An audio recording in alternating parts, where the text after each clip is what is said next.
Welcome to Bridges here at cbrc.tv.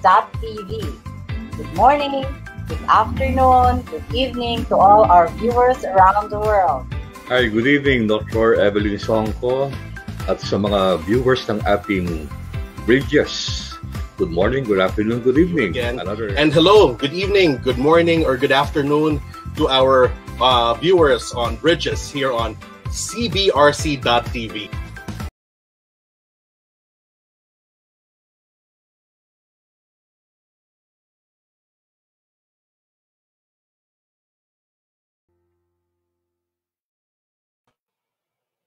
Hi, welcome to Bridges here at cbrc.tv.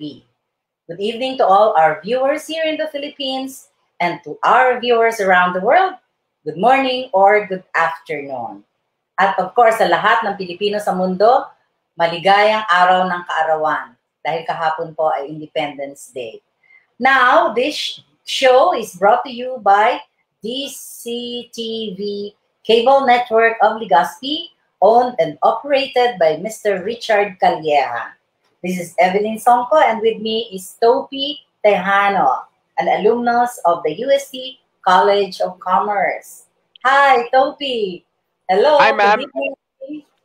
Hi, ma'am. Good evening po. And of course, greetings to our viewers from all around the world and sa ating mga kapwa Pilipino.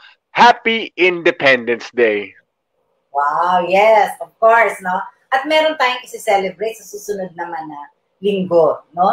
Topi? Ano yun, ma'am? Bakit na yan? Fathers? Ooh. Ano? Hulaan mo, ano? Nasabi niyo na ata, Father's Day, no? Sorry naman. It's okay, it's okay. Pero sa lahat ng ating mga viewers, or sa lahat ng ating mga viewers na nag-a-attend ngayon sa mga fathers dyan, sa mga magiging father, at sa mga makakaalam na magiging father na pala sila, Happy Father's Day, alright? Advanced Happy Father's Day from us here at Bridges to you guys. Okay? Alright, ma'am, balita ko, sikat na father ang guest natin ngayon, ah. Of course naman, agree ako dyan. Alam mo, nung araw hindi ko nga alam kung sinicelebrate yung panahon namin, when we were young. Young pa ako ngayon. Of course! I recall the celebration ng Father's Day. Do you think dapat talaga i-celebrate yung Father's Day? Of course, ma'am. Of course. I have to agree. Ang father, well, following the old context, ang father ang haligi ng tahanan, kumbaga he's the provider and so on and so forth. So following that logic, talagang you always have to you always have to have a way of saying thank you. Parang kung sa halaman, dinidilig mo yung halaman.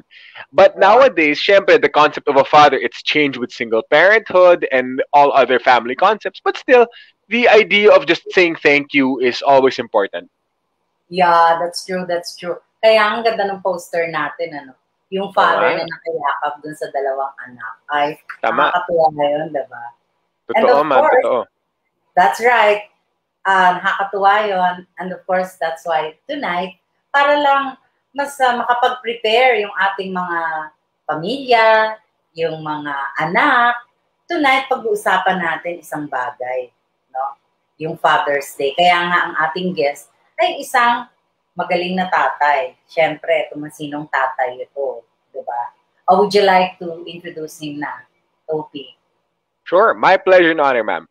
Our guest for tonight is a famous eye doctor from Bicol, okay? He is the president and medical director of the Legazpi Eye Center in Legazpi City.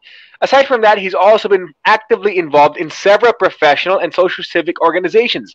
At present, he is the vice president of the Legazpi Albay Chinese-Filipino Chamber of Commerce Incorporated, a position he's been occupying since 2015. Aside from that, he also has 4 children who are now engaged in an exciting career journey. His 3 children are all graduates of the UST Faculty of Medicine and Surgery.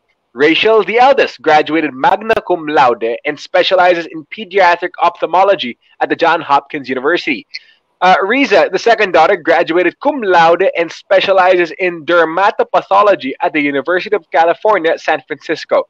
The eldest son, Rainier is also an ophthalmologist, and Richard, the youngest, obtained a BS Management Engineering from the Ateneo de Manila University and is now currently taking up an MBA in Healthcare Management at Duke University. Both him and his wife, all right, both him and his wife successfully raised their children in a loving and nurturing family environment that highlighted the role of himself, the father of the family. It is my pleasure and honor to welcome.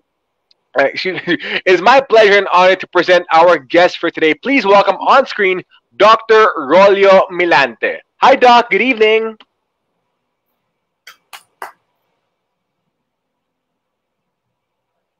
Doc, you're on mute. You're on mute. You're mute. Okay. Yan. Hi, Doc. Good evening. Good evening, Ma'am Evelyn, ang aming masipag at napakahusay na presidente ng UST Alumni Association. And also, good evening, Topi. Good day to all the viewers of our Facebook Live here in this Bridges program. And of course, Happy Independence Day sa lahat ng mamamayang Pilipino sa iba't ibang panig ng mundo. Oh, yan. Naku, welcome to the show, Dr. Milante. Dr. Rol yung tawag namin dyan, hindi naman Dr. Milante. So, nakakatuwa at you are here. Napakaganda ng background mo. Ang Mayon Volcano. At my favorite place, my favorite subject sa photography is our lovely Mayon Volcano. Oh, yes. I think it's really beautiful.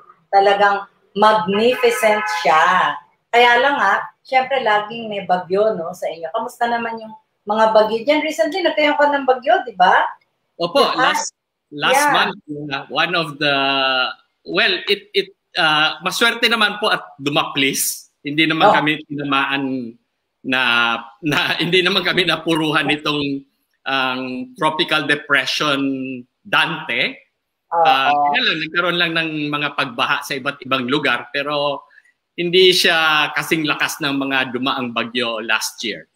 Oh, that's very good. At least maswerte. Doc, baka gusto mo namang batiin yung mga batchmates mo dyan, tsaka yung mga friends mo dati sa kolehiyo. Ay, opo.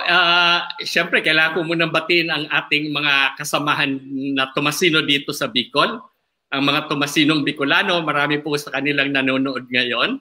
Wow. And of course, yung mga kaibigan natin na dito sa Bicol at sa Maynila, marami po akong kasamahan sa pilgrimage group.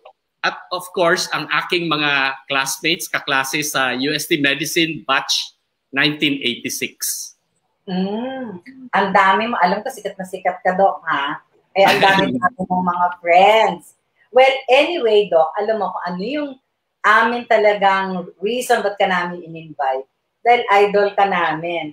Kasi ngayon, ang gusto namin pag-usapan, yung celebration next week.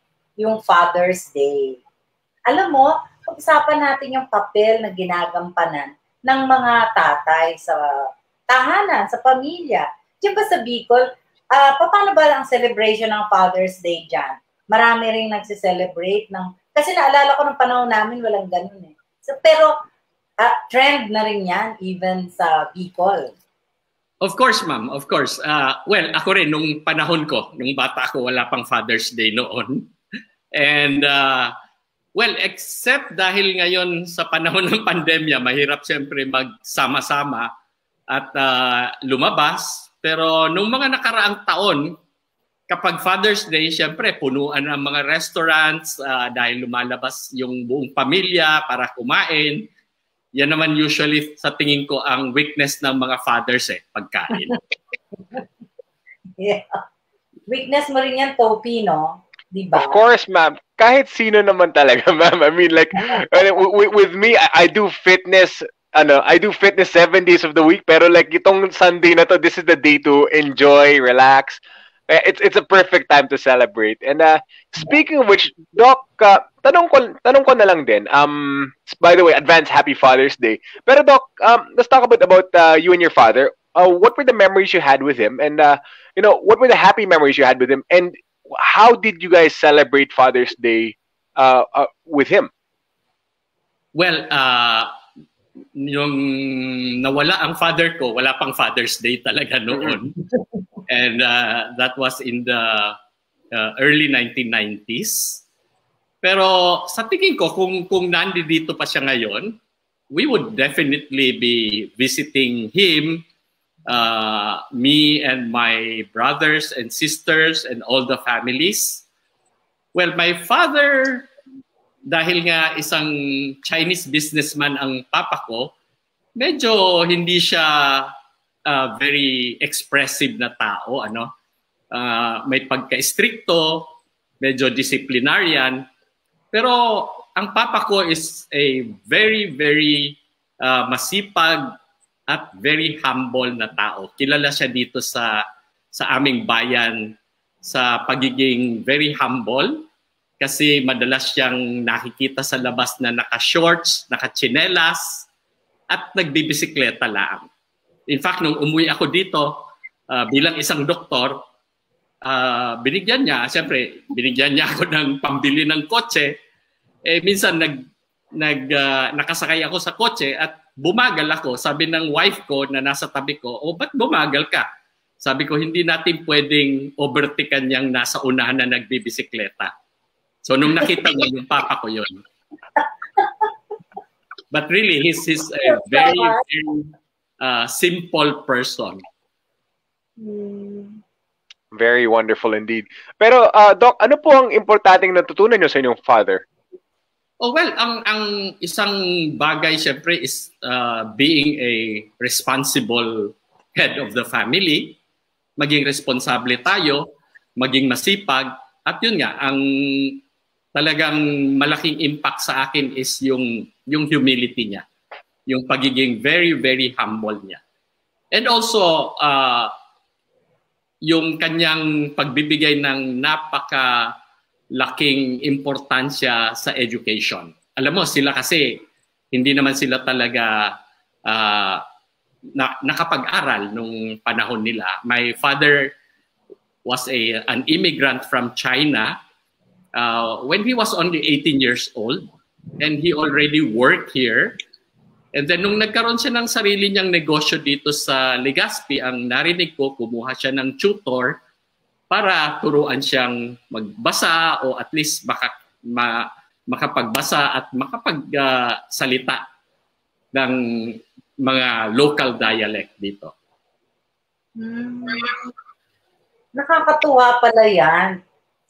Alam nyo, kanina pa, Doc, sinasabi mo humble yung father mo. At saka, he's very ordinary. Even if as he was really trying to send every one of you to school. Alam mo, nakikita ko yung father mo sa'yo. Kasi you are also a very humble person. Parang yun yung natutunan mo talaga sa kanya. Di ba? So, talagang naipapasa, no? Whatever you see from your parents, eventually, even if they do not preach about it, talagang na-absorb ng mga anak. Doc, laging sinasabi ito, Topi, are you gonna say something? Actually, yun nga, I was just gonna agree with what was mentioned. Totoo yan, ma'am. Actually, napapagayang anak sa ama. But it's always nice to have a hardworking model, a hardworking role model to follow. And, in essence, parang ikaw, as the child, na-inspire ka din. And you're kind of thinking na, dapat ganito din ako para sa anak ko. Ma'am, go ahead. Yeah. Yes, that's true. Kaya nga, ito yung laging sinasabi. The father is always described as haligi ng tahanan. Dok, tingin mo ba hanggang ngayon that still holds true? Yes po, I really agree with that symbolism or of a father. Para sa akin, more than the head of the family, ang father ay isang haligi, which or isang foundation ng family, isang pundasyon na nagbibigay tatag at tibay sa isang pamilya. So, yung tatay, siya rin po ang mga dingding at bubong ng isang pamilya, na siya rin ang nagbibigay ng security sa isang pamilya. So yung nanay kasi, di ba, madalas nating dinidescribe as the light or yung ilaw ng tahanan kasi sila yung nagbibigay liwanag at kasiyahan sa pamilya. So yung tatay naman siguro para sa akin, siya yung foundation. And it's not just, so what you're saying is that it's not just about economic foundation. Hindi ba? No, Meron pa talagang ibang pundasyon. Yung na-mention po, ma'am, kanina ni Topi about role model, yes, I believe that's a big impact to any family. Maliban sa mga verbal na pangaral natin sa ating mga anak, I think being a role model is a big thing. Kasi para sa akin, ang mga bata, yun ang mas malaking nakikita nila. Ano ba ang ginagawa, ano ba ang character, ano ba ang estado ng aking magulang, or especially ng aking tatay, na yun ang parang gagayahin ko, yun yung aking magiging role model. Yeah. And kahit na hindi consciously na sinasabi niya sa sarili niya, talagang napapass on. Malaking effect yon sa kanya. Therefore, when you say that the father is the foundation of the house, siyang pillar ng tahanan, it really means a lot of things. Ngayon, Doc, naobserbahan mo ba, maraming mga fathers ngayon ang nagtatrabaho abroad. You know, many of them are absent while their children are growing. So, what can you advise to fathers who are working abroad and the children are here? What can they do so that they can still, you know, be the foundation of their house, of their family, actually, in many ways? Well, ngayon po, ma'am, sa technology, even because of this pandemic, malaking factor ang technology. At para sa akin, sa panahon ngayon, kahit na malayo ka sa pamilya mo, hindi mahirap na ma-feel ng pamilya mo ang iyong presence.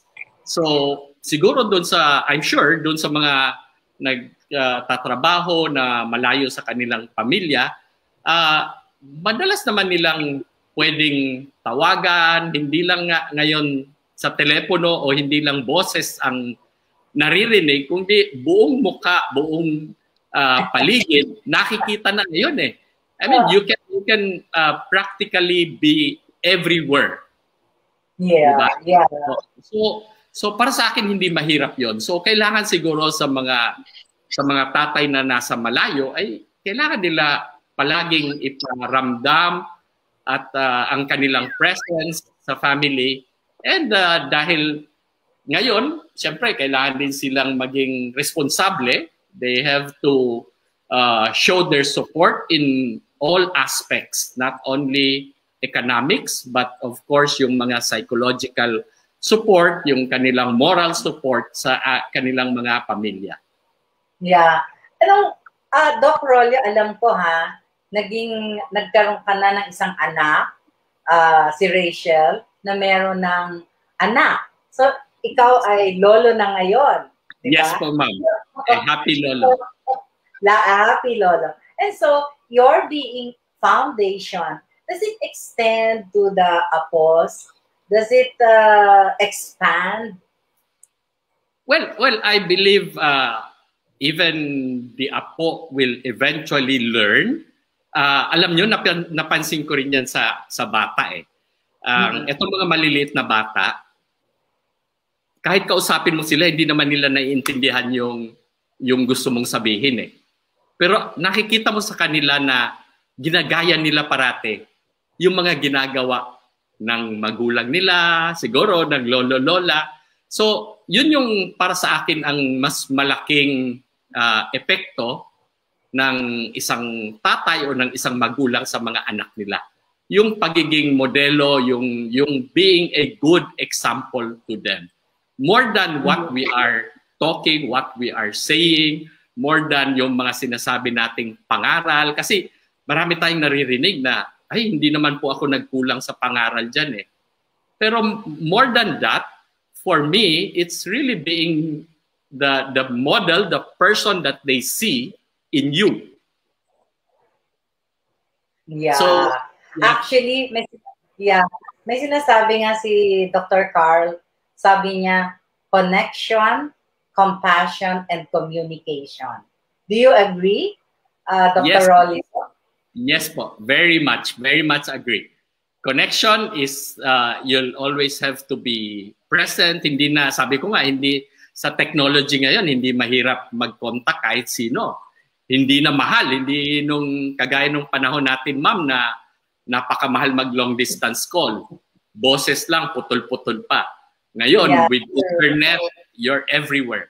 Yes, and then compassion, of course, that's very, very important. Yan ang isang malaking bagay na natutunan natin sa ating universidad, ang maging compassionate. And you have to know what the family needs. You have to support what your family needs.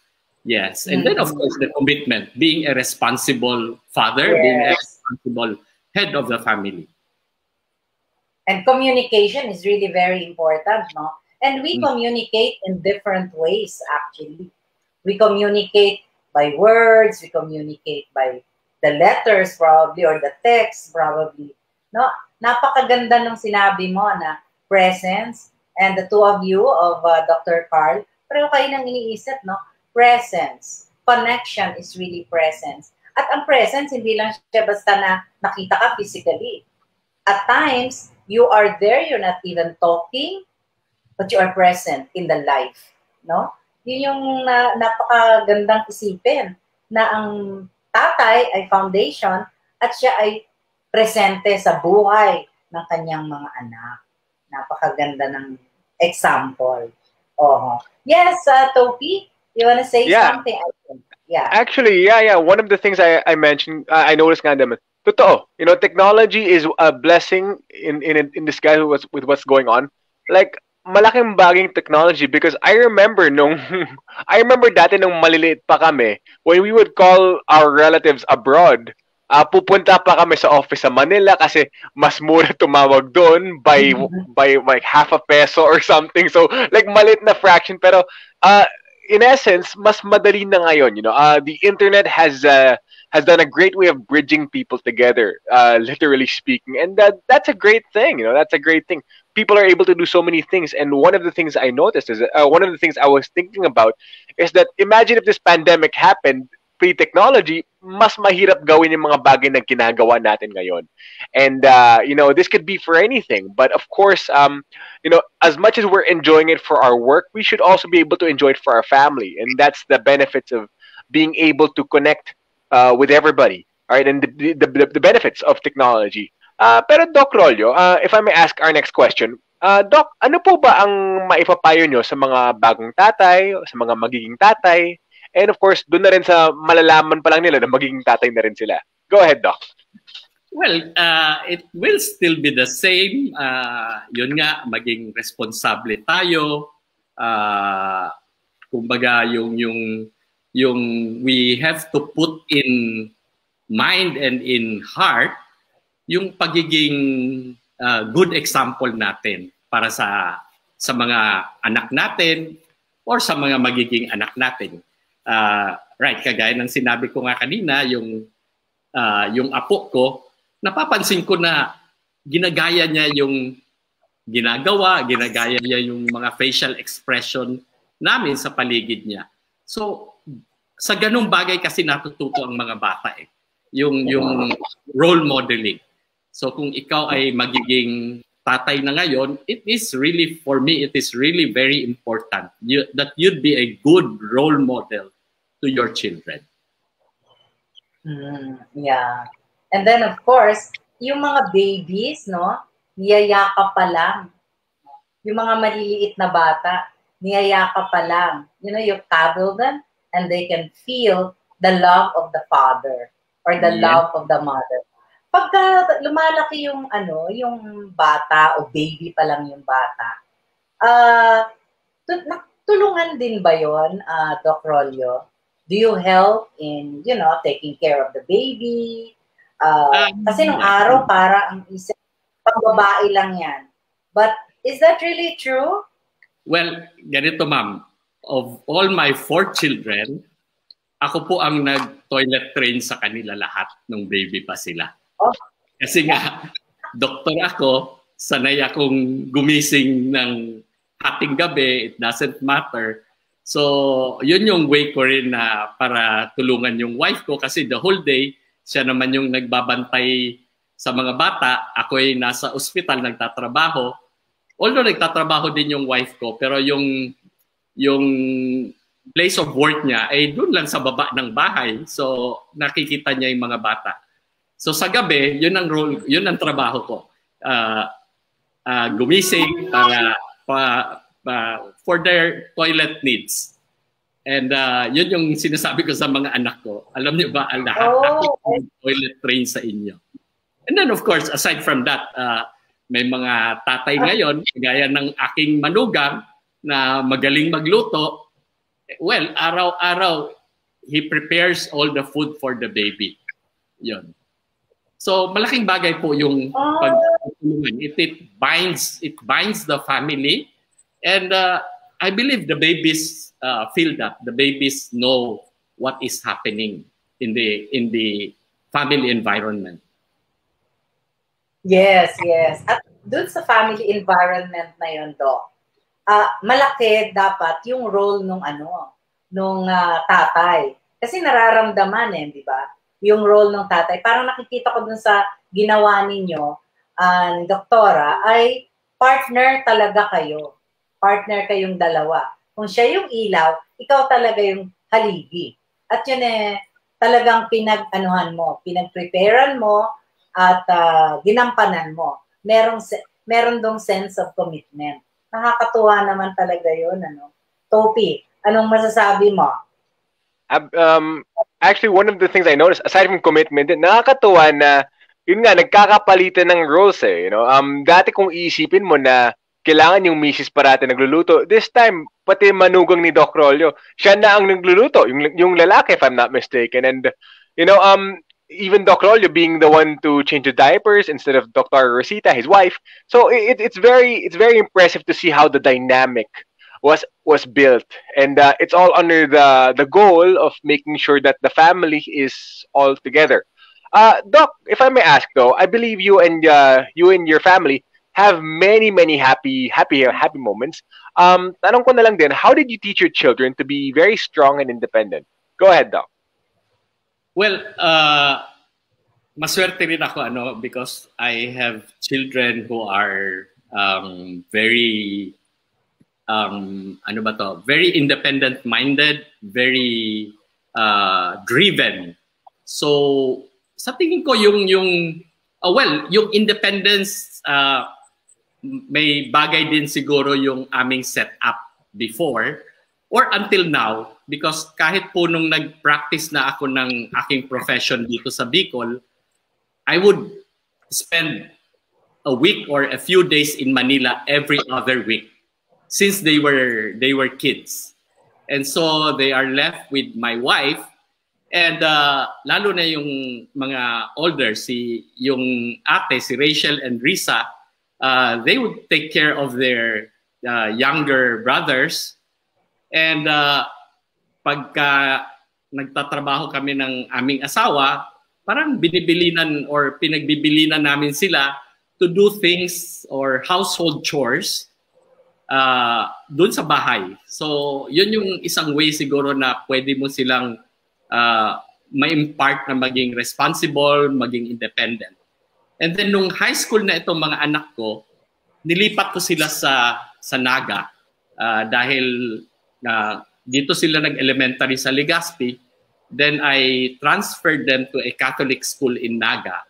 And they were only there with a house help, and then may isang school principal doon na naging parang guardian nila. Weekends lang sila umuwi dito sa amin sa Legazpi. So by that, naging independent sila.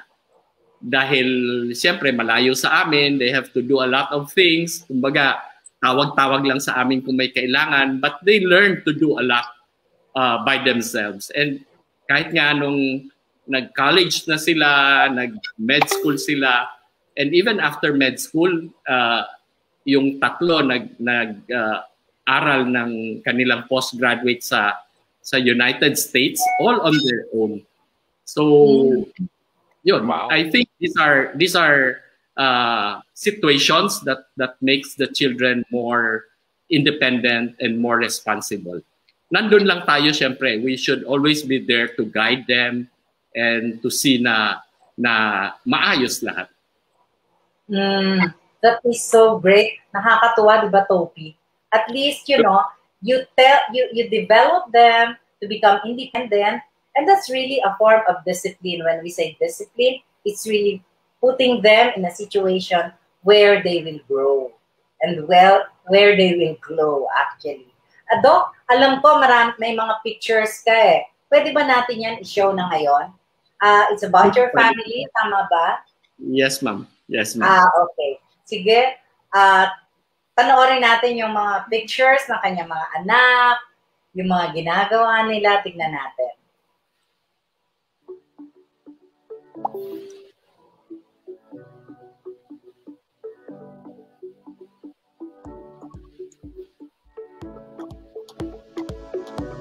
Sino?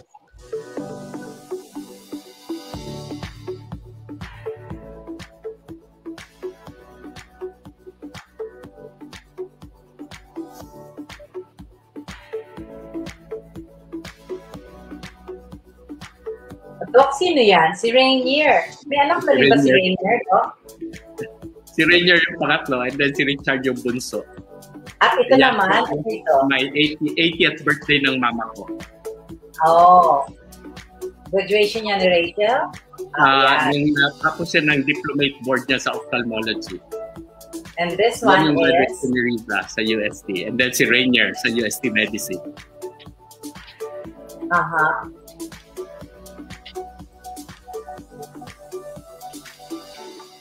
So this is the one who is in the US now. Opo, si Richard ngayon nasa Duke University sa North Carolina. Yan. These were your 4 children? Okay, kompleto kayo dyan. Yeah, maliit pa sila. Sinasama ko sila sa mga conventions ng ophthalmology abroad. Wow. With my mom and my mother-in-law. Kasi maaga ring nabiyuda yung aking mama at ang aking mother-in-law. Ayan, birthday na ng apo mo yan. Ayan yung kasal ni Rachel. Yes, yes. Ayan yung aming apo.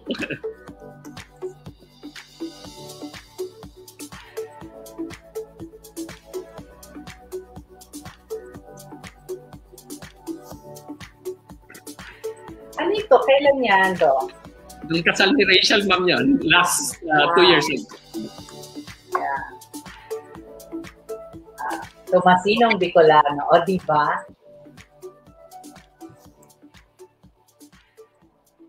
Wow. Advance na talaga yung Happy Father's Day mo. Ikaw na rin ang nag-greet sa kanila, no? Wow, that is so nice. Topi, baka meron na tayong shout-outs dyan? May greetings Actually, madami, ma'am. Isa-isahin ko na rin. Total, marami na rin ng babate. Wanna say good evening and hello from Joe Zamora Mariano. Good evening, pagbati mula sa UST MAA. Medical Association. There you go, Medical Association. Good evening. Also saying good evening to Ma'am Marie Pe. Hello from UST Atelier Alumni Association Incorporated. Also saying hello to Mr. Henry Tenedero. Impressive guest, Dr. Roll. Dr. Roll, kilala niyo si Henry Tenedero? Ay, opo. Siyempre po, ang aming chairman ng UST Alumni Association. Okay. Also saying hello from Tomasinong Bicolano Sorsogon, Elna Farhardo. Yes. She's a fellow ophthalmologist. Wonderful. You helped me organize the Tomasinong Bicolano in Sorsogon. That's great. Saying good evening as well to once again, Sir Henry. Greetings from to our colleagues from Tomasinong Bicolano. Claude. All right, our very own Claude says, hello, Bridges. My dad is Bicolano too, just like your guest, Dr. Miliante. He is from Legazpi Albay, and whose origins are from Sorsogon. Dios mabalos to you all. I hope I said Dios mabalos correctly. Saying good evening as well to Marilyn Canyo. Doc Rollo, a proud Tomasino, we are happy and proud of the great achievements. God bless you as a father to your children and a father to the Bicol community. Again, Dr. Carbalita, good evening as well, sir. Thank you. Fernando Pedrosa, watching from QC, advance happy Father's Day to all the dads. Doc Rollo is an epitome of a Thamashan tatay. Tunay sa kanya, may malasakit pa siya at ang mga anak niya at sa ibang tao. Mabuhay at purihin kayo. Saying hello as well to Miss Mylene Mendez from watching from Cainta, Rizal. And we have a question actually from Marilyn Cano. Okay, Marilyn Cano asks, Doc, ano pong advice mabibigay nyo sa mga solo fathers at so that they can be able to give what, so they may be able to follow their role? Go ahead, Doc. Well, ang maraming solo father and solo mothers now who have to take the role of both the father and the mother. So it really doesn't matter as long as you are a responsible parent. You have to be, as I always say, you have to be a role model to your children. Then your children will grow up and your family will become a good family. So it really doesn't matter now whether you are solo or you have, of course, malaking bagay kung may partner tayo na katulong natin. But really, it's ang role ngayon, kagaya ng sinabi mo kanila, Topi, yes, na hindi naman kailangan sobrang yung role ng nanay, ganito lang, yung role ng tatay, ganito lang. Wala pwede nang gawin ng lahat yan ngayon. Tama naman. Yeah. Parang it starts with yourself, Doc. That's one of my takeaways from solo parenting. Wala pa naman akong anak, but I've been able to see so many examples, so many inspirations from all of them. Yung lola ko from my mom's side, nabiyuda ng maaga by accident. And, she was still able to keep it together with my mom and her siblings, and it's all been a happy ending naman. So really, it's not as bad as solo parenting. It's hard, hindi siya nakakatakot, pero magagawa. Nagsisimula sa sarili. More on the greetings. Saying hello to Ken Lagunzad watching from QC. Mader Celine, good evening as well. Hi, Dr. Milante. Well said, a real role model. Ian Paredes, same thoughts as well. And okay. Fernando Pedrosa, okay, there you go. Fernando Pedrosa, knowing Dr. Rollo since his freshman year at CSUST, really a role model in everything to his family, colleagues, professionals, and many more. More proud Tomasinos from Bicol, all tuning in today. And okay, gonna go through our last batch here from Ofludor Artworks, proud Tomasino from Bicol. One question from Sir Ken actually. Ano po ang may papayo ninyong parenting technique na magagamit nyo sa mga anak para maging kasing husay sila ng mga anak ninyo? Doc, go ahead. Well, hindi ko naman siguro it's not kumbaga there's no single formula to that. It's a combination of everything. It's a combination of how the children grew up. It's a combination of the parents, you and your wife, how you inspire, how you make your children more driven.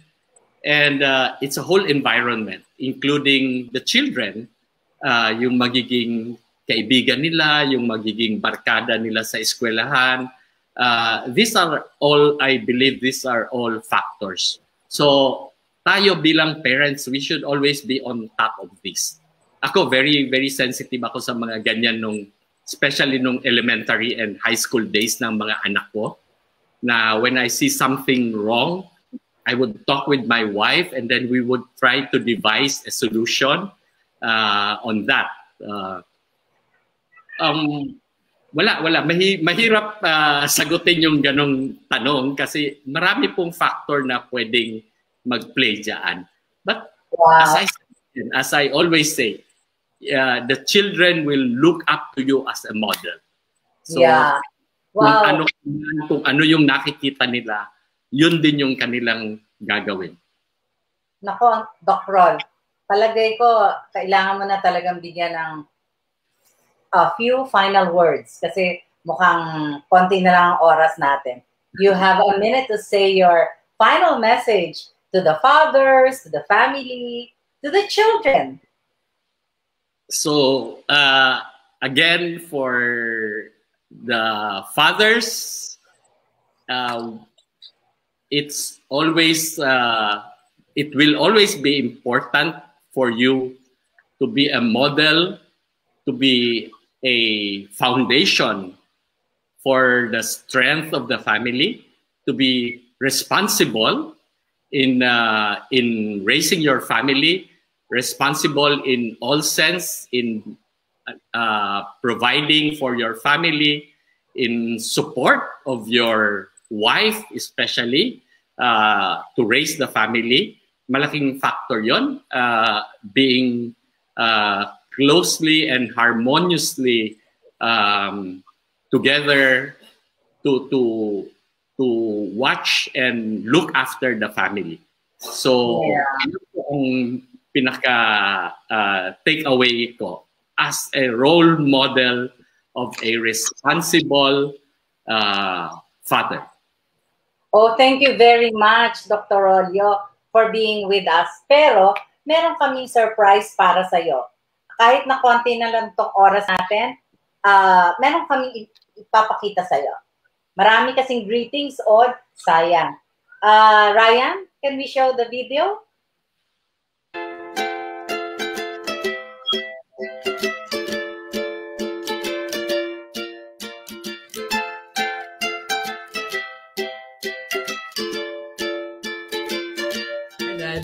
Happy Father's Day. Thank you for always being an inspiration for everyone in the family, as well as those you work with, the residents you train, and the young consultants who work with us in the Eye Center. As a man who's also following your footsteps and being an ophthalmologist, I really appreciate the tips that you give me, and of course, seeing how you do your practice as well. Thank you for always keeping us secure, keeping us safe, and I'd be lucky to be a dad like you in the future. Happy Father's Day. Hi, Dad. Happy Father's Day. I miss you and Mommy so much. Hope you can visit me in Durham soon. Love you. Happy Father's Day, Daddy.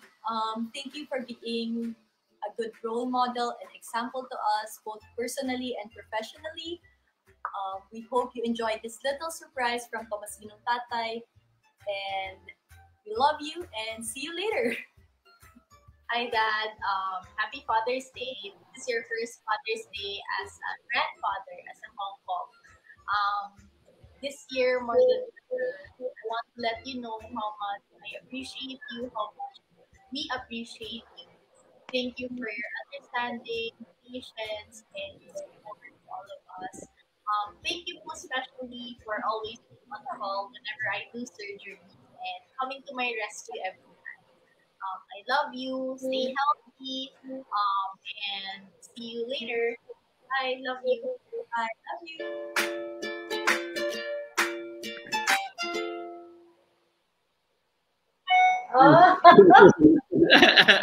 Advance na, Doc. Thank you very much po. All right. So thank you very much to the children, to the family of Dr. Rolyo. And thank you very much, Dr. Rolyo. Okay. Thank you very much. Thank you very much again, Doc. And of course, advance Happy Father's Day. Meron tayong isa pa na darating. Please. Oh, we do. Ba yun? Oh my God. Oh, wow, there it is.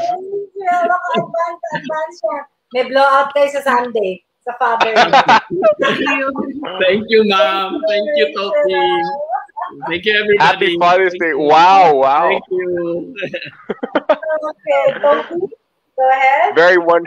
When they said see you later, talagang see you later. Eh. but anyways, to our fellow alumni, we have some news for you. Follow us on Facebook. That's UST Alumni Association Incorporated. Visit our website at USTAlumniAssociationInc.org. All of the episodes of Bridges are found on YouTube.